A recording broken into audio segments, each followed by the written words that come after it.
For every swing, every moment, the Milwaukee Brewers fight.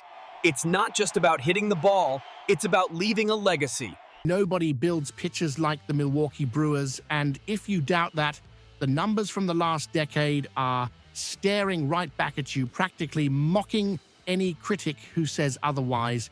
We are talking about a factory that produced Brandon Woodruff, turned Corbin Burns into a Cy Young winner, and polished Freddie Peralta from a lottery ticket into a legitimate all-star.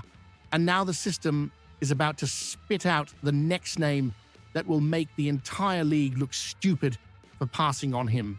Look at what is happening in the minor leagues right now, specifically with the class of 2025, because the narrative that we lost our aces is lazy and frankly wrong. The organization focused 14 of its 22 picks in last year's draft exclusively on arms, a calculated volume bet that is already showing signs of genius, and one name, Frank Chiron, just received the stamp of approval that many ignored. If you want to truly understand how this franchise operates behind the scenes and stop relying on superficial headlines from the national media, you need to subscribe to the channel right now, because I am here dissecting metrics that network TV doesn't even know exist. The point is that MLB, Comb, and the pipeline analysts don't pick breakout candidates at random. They look at projection ceilings, and Chiron, our competitive balance round B pick, has a ceiling that punches through the stratosphere. We are talking about an 18-year-old kid out of Delsey High School in New Jersey, a lefty who is already making rival scouts scratch their heads. What catches my eye isn't just the fact that he's young, it's the filth in his stuff. Draft combine data showed a slider spinning between 2,900 and $3,000 RPM.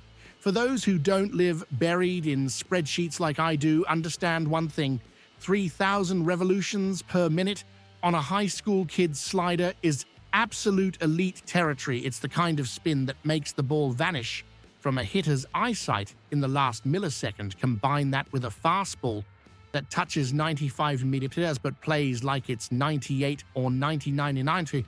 Why? Extension. Chiron gets 7 feet of extension in his delivery. He releases the ball much closer to home plate than the league average, cutting down the hitter's reaction time. It is basic physics applied to destroy opposing lineups. Jacob Misiorowski and Logan Henderson have already proven that our pitching lab knows exactly what to do with high-octane profiles and unique mechanics, and Chiron fits perfectly into that mold. The Brewers system isn't just collecting arms, they are collecting metric anomalies, guys who possess traits you can't teach, and Chiron is the definition of an anomaly that fell into our lap. The financial aspect of this move is where the Milwaukee front office deserves credit they rarely get, as they managed to pull Chiron away from his commitment to Coastal Carolina University by paying $150,000 under the slot value for the 68th pick. That doesn't mean he's worth less.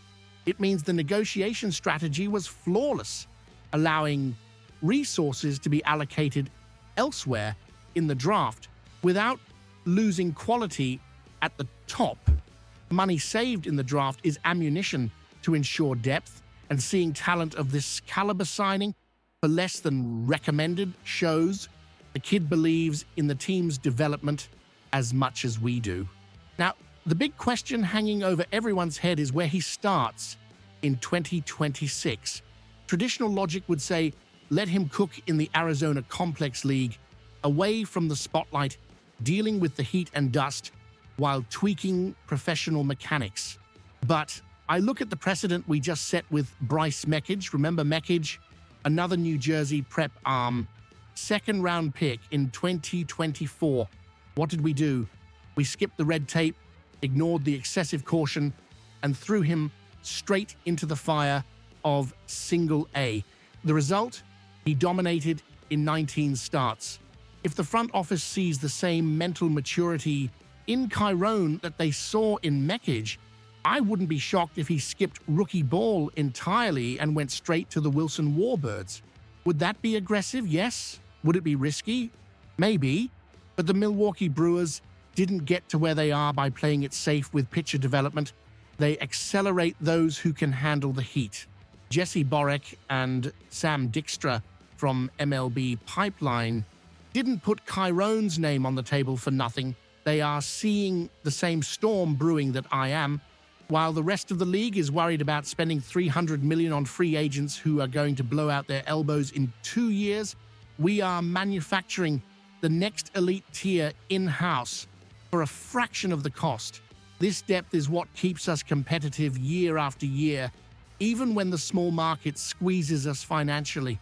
Chiron represents the next wave, the proof that the competition window doesn't close as long as the talent pipeline on the mound keeps flowing. Having a lefty with these extension and spin rate metrics ready to be molded by the best pitching coaches on the planet is a dream scenario. Do not fool yourselves into thinking he is just another prospect. With the success rate we've had, the odds are in our favor. The 2028 or 2029 rotation could very well be led by this kid, and you heard it here first. I want to know from you guys now, straight up, do you trust the front office's ability to repeat the Mecca's success and throw Chiron straight into the single-A fire? Or do you think we are pushing it too hard with kids who barely got out of high school